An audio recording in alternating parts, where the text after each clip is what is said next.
So this is the Temple Israel of New Rochelle Oral History Project. I'm Amy Bass, and we are talking to Bill Handelman this morning on May 5th, 2019, here in the Edith Handelman Library at Temple Israel. And all necessary releases have been signed, and we're going to begin. Good morning. Good morning. Bill, we're sitting here in a library named for your mom, Edith, and supported today by your family. Can I ask why a library here in the synagogue? Well, libraries are very important, and libraries were very important to my mother. She always worked in the library and was always involved in the library. So when she passed, the family felt that this would be appropriate to name the library for her, which is what we did. You're sitting actually in the children's section where kids come after religious school to pick books that are really carefully curated, chosen for Jewish themes by Jewish writers. How does that make you and your family feel to know that that's happening here in terms of the little kids, the bigger kids, the adults? Well, it starts with the younger kids, and that's the important thing, to get them involved in reading and reading Jewish books too. Was your mom a reader? Yes, she was. What kind of books did your mom like? Do you remember? I can't remember. Are you a reader? No. No. I'm the one in the family who's not. But you rate Russell's a reader, your son. Russell is very much a reader. How have books followed him through his life? Well, I don't know if the word followed me. He's just always been involved in it and very interested in books, and in the Jewish books. He did his thesis in high school using this library, and everybody was surprised where he got the sources from. And when he told them, they were all surprised. That he was at Temple Israel of New Rochelle to find his sources. That's right. I used a book for my research that I could only find in this library several years ago. It was the only place in America that I could find the book. Your parents didn't start out as full-time residents in New Rochelle. They were summer people. They came here for the summertime. There were not many people in New Rochelle, and it was a resort type of a town. So they came here for that reason. And then later, when they decided they wanted to settle someplace, they settled in New Rochelle. So they first started coming in the 1920s. They came in the 1920s, and they had an early house near the Webster School. And then later they bought a house on Brewster Terrace, which is where I was brought up, basically. Okay. And your dad, Meyer, commuted to the city. Yes. To the Meyer Handelman Company. He started the Meyer Handelman Company in 1933. And what kind of business is the family business? We were investment advisors for families, basically families in trust. Okay. And he started with one family, and then the business grew. He was really by himself, and then he grew, and it still exists today. So this means you went to school in New Rochelle. You were a product of the New Rochelle school system. I was born in New Rochelle High School, New Rochelle Hospital. Yeah. Went to Roosevelt School. Went right to high school because we didn't have a junior high school in those years. Right. I spent 5 years in New Rochelle High School, 8th grade through 12th. When you look at New Rochelle High School today, it's huge. It's a campus. What do you think of it when you see all of it? Well, that's life. That's what happens. It was nice when it was small. When I went to high school, there were 3 high schools in New Rochelle. And New Rochelle High School was for the northern part of town. And my senior year, after my senior year of high school, is when they combined them all into one school. So that we thought was big, because it was one school. And since then, of course, it's grown. You, I understand, were a track star in high school. Well, I don't know, star. I was captain of the track cross-country team. And we did have a county record with somebody else from the Temple. Actually was on the medley relay team, David Gilman. David Gilman. And we set a county record at that time. So what kinds of friends did you have on the track team? Well, it was interesting because New Rochelle is a mixed community. And so we had people from all walks of life. And that's one of the reasons why I liked track, because you did other people, you became friends with them, and they became friends with you, and the fact that you were Jewish didn't make any difference, and they were black, it didn't make any difference. Because you ran together. We ran together, and we were a team. Yeah. Did some of those relationships endure? They did. Of course, by now most of them are past, but we kept good relationships with many of them. You kept in touch. Yeah. You met your wife Helene on a blind date? Yes, it was blind date, fixed up by a friend of hers. And she came down for a football game, and I was in the band. You were at Yale and she was at Connecticut College. Yes, and I was in the band, and she could not sit with me. And in spite of my telling her that I couldn't have dinner with her because my parents were there, it was Parents' Week, she still stuck with it. She was persistent. Okay. And then you went to graduate school at the same place. Well, we were both at Harvard at the same time. Yeah. So from Connecticut College for Helene, Yale University for you, and then you both went to Harvard for your master's degrees. That's right. And what were you both studying? Well, I was in business school, and she was in the School of Education. She was on one side of the river, and I was on the other side. How did you, what year did you and Helene marry? 1954. 1954. And where did you first live together? Well, we first lived together in Boston for 1 year, and then we went to Columbus, Georgia, when I was in the Army. Okay. And well, you were a private, right, in the Army? Yeah, as low as you can go. Low as you didn't want to be an officer. No, well, if it would be more time, I would have had spent 3 years. Yeah. And what did Helene do while you were in Columbus, Georgia? So she taught school on the post, which is interesting because it was an integrated school, whereas the town was not integrated. The post had to be because it was U.S. U.S. Army. Yeah. There's a kind of legendary story about Helene and her teaching position and why she chose to be at the base. Can you tell that story? Well, she went to town and met with the superintendent of schools, who was very excited to have somebody who not only graduated college but had a master's degree in education from Harvard, and he was all set, and he just said, you have the position, just had to sign this one piece of paper. The paper said, you believe in separate but equal. Mm-hmm. And when he said she couldn't sign it, she walked out. She walked out and walked to the base. So the base got a Harvard-educated teacher, and the town lost out because she wouldn't uphold Plessy versus Ferguson, the separate but equal legislation. Remarkable. So you end up back in New Rochelle together. Yeah. As soon as I got out of the Army, we got in the car and we went as fast as we could. Why did you want to get out of the South? Well, it was an experience.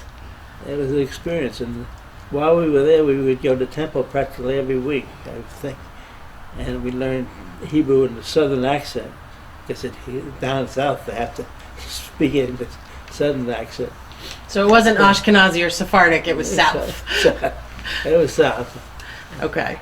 Did New Rochelle feel like home? I know Helene was from Providence. She was from Rhode Island. She didn't have a choice. She didn't have a choice.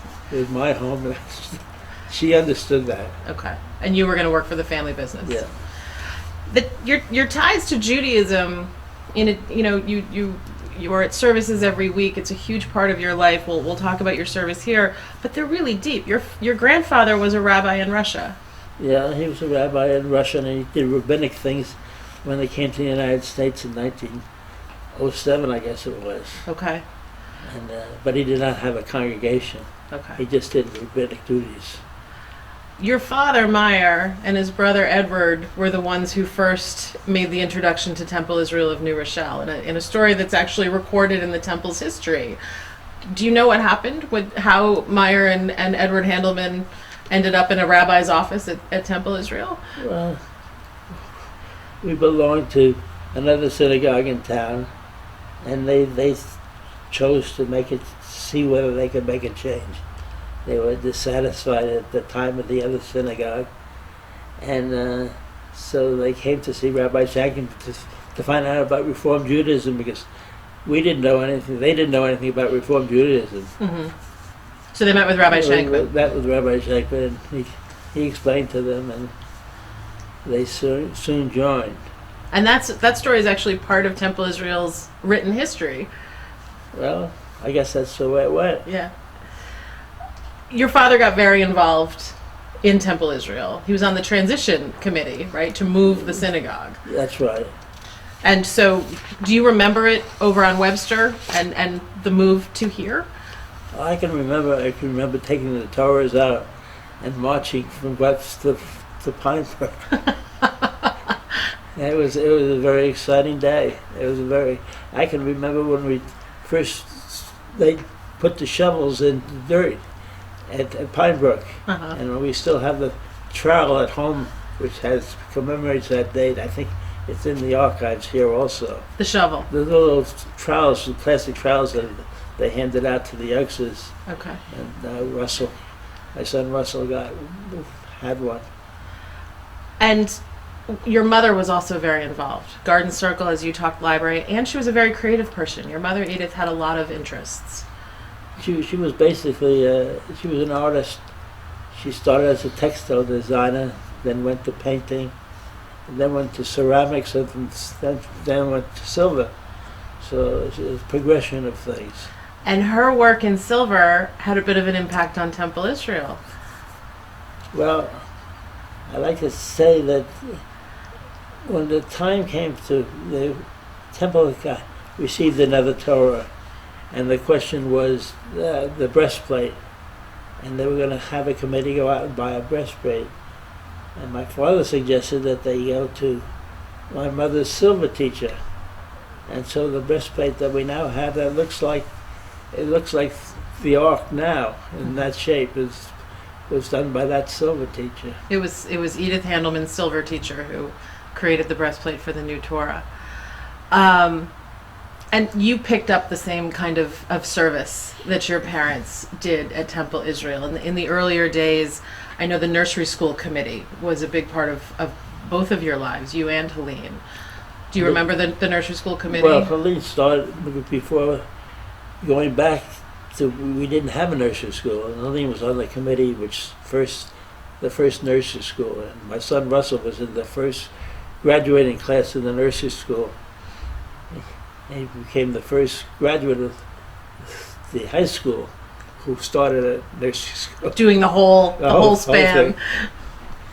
And we stayed involved with Helene was the chairman, and I was later co-chairman and helped out with the nursery school and all of that.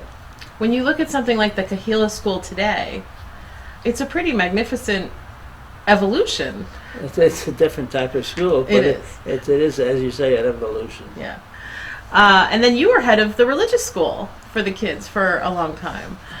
I was too long. Too long? Why too long? Well, it was a tough job. I took it very seriously. I was here every Saturday and Sunday and walked the halls and made sure that everybody found where they were going. There was a lot of wandering Jews at that time. And it made it hard for my children, but that's the way it... Because they always had Dad there. Yeah. Yeah. What were some of your responsibilities as head of the religious school? What kinds of decisions did your committee have to make and do? Well, the biggest thing we did, accomplish actually, was that at the time, the Hebrew pronunciation was Ashkenazic, and the congregation was that, and the prayers were that way. But then the school started teaching spoken Hebrew, and Israel came into being, and what was the language in Israel? It was Sephardic. So we decided together with the worship committee to have it instituted at Temple Israel. That was a major change for the temple, and we touched all our bases, so to speak, and had a congregational meeting, and switched to this Sephardic Hebrew, except at that time we said that the Kaddish would be an Ashkenazic, because in deference to the elder people in the congregation. So the Kaddish was sort of the bridge between the younger generations and the older generations. That's right. The other thing which we did was the clamoring for equality, so to speak. And the boys had bar mitzvah then. Not when I went to religious school, but later the boys had bar mitzvah, but there was nothing for the girls. And we hesitated to add something because the Reform always believed that confirmation was the culmination and not the bar mitzvah. So as a compromise, we said, well, we would have the bat mitzvah, but we would also have at that time an alternative program, so that the girls didn't want to go through the whole thing of having a bat mitzvah, and the families, they could have a joint ceremony and learn a little more Hebrew. So that was a group, and my daughter Nina was in that group. So was Nina in the very first group that did this? The first group that did that type of thing, yes. Okay. So Russell was the first nursery school graduate, and Nina was in that first sort of communal bat mitzvah group. Yes. Yeah. You also, these are leadership roles, and your grandfather, who was the rabbi, had good advice about leadership roles in terms of the shul. What was his advice? He told my father, and my father told me, never be president of the shul. Never be president of the shul. Helene didn't follow that, did she? Well, Helene was called upon to do so, and after much hesitation, it was Rabbi Wohl's last year, and she wanted to do it for Rabbi Wohl and for the congregation, and so she agreed to do it for just 2 years. So everybody should understand that she would not be re-elected, so to speak. She wasn't on the board at that time. Well, she had been on the board. She had been secretary of the board, but her term had come up. So she was there for an honorary, and to be president, she had to be a trustee. So they re-elected her a trustee so she could be elected president. So they did a lot to get Helene into that president role. Yeah. And she had some stipulations while she was there, not just the 2 years. Well, we did say that she should not be called upon during the summertime for Friday nights, because we had this place in Connecticut, which we've always gone to, and we wanted to continue. That's our family home up in Connecticut, and we'd just go to services up there even, but as long as it was understood that she wouldn't be on the pulpit every Friday during the summer. And they kept her to the 2 years. So Yeah. Rabbi Wohl's last year, And then Rabbi Kahan's first year. first year. Can you talk a little bit? You're involved, both you and Helene, over the years, not just in Temple Israel, but in New Rochelle as a community. What do you think is the importance of Temple Israel of New Rochelle within the broader community? Well, it's always important that the broader community understand that those of the Jewish faith are no different than anyone else, and that we contribute to society. And so it was always important that we participate in town as well as in the temple. So in the early years, I was involved in a nature study center in New Rochelle, and he was always involved in the PTA and in schools and things of that nature. You also represented the temple in things like the Coalition for Mutual Respect and where different faith communities came together in New Rochelle.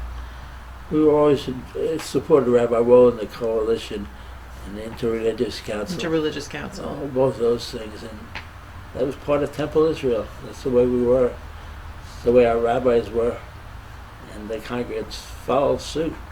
Do you think that's still important today? Very important. Why do you think that's important? Because it's better for understanding of people to understand, and that we can communicate with one another and we each understand one another. So it's very important.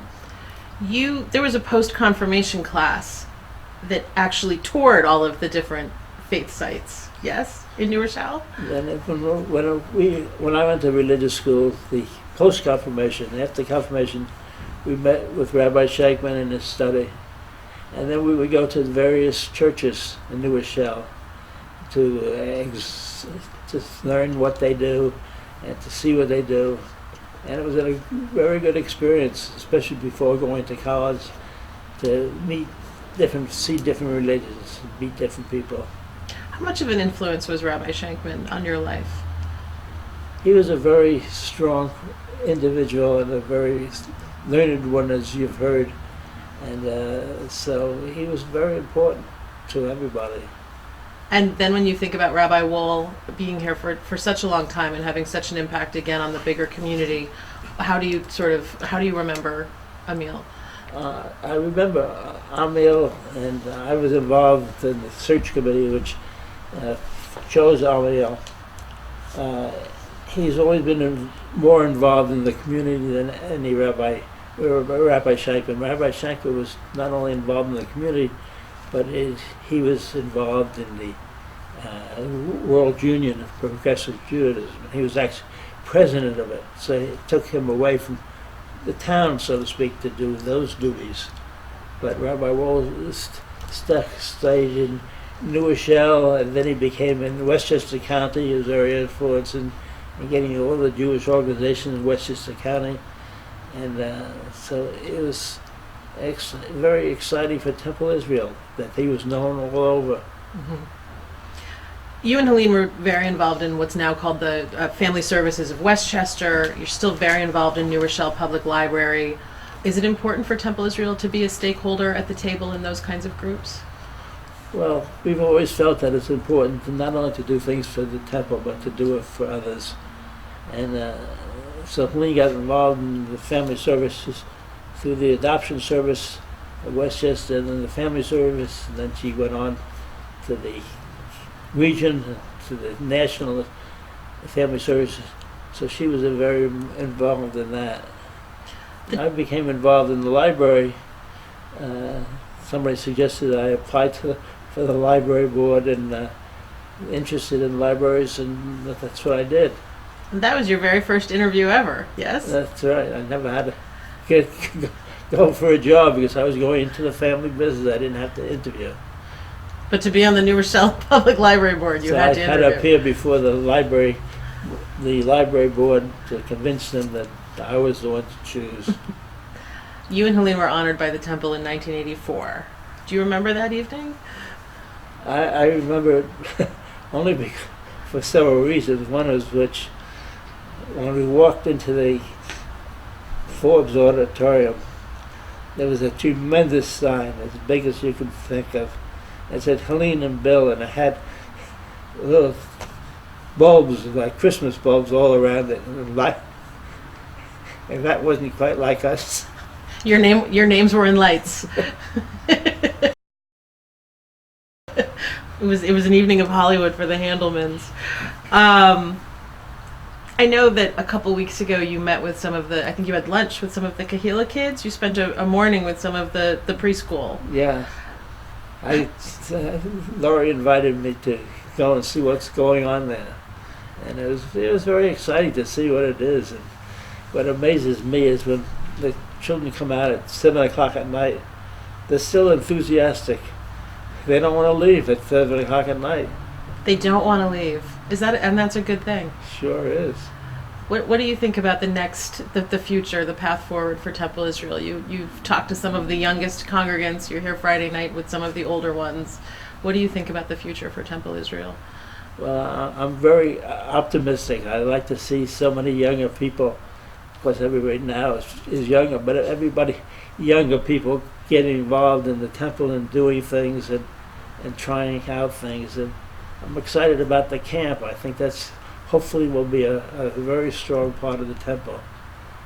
Year-round. Year-round, and it's such a great facility and a good program, so it's good. So you like these changes? You gotta have change. You gotta move forward. Otherwise, you're gonna die. Bill, thank you so much for sharing all of this with us. You're very welcome.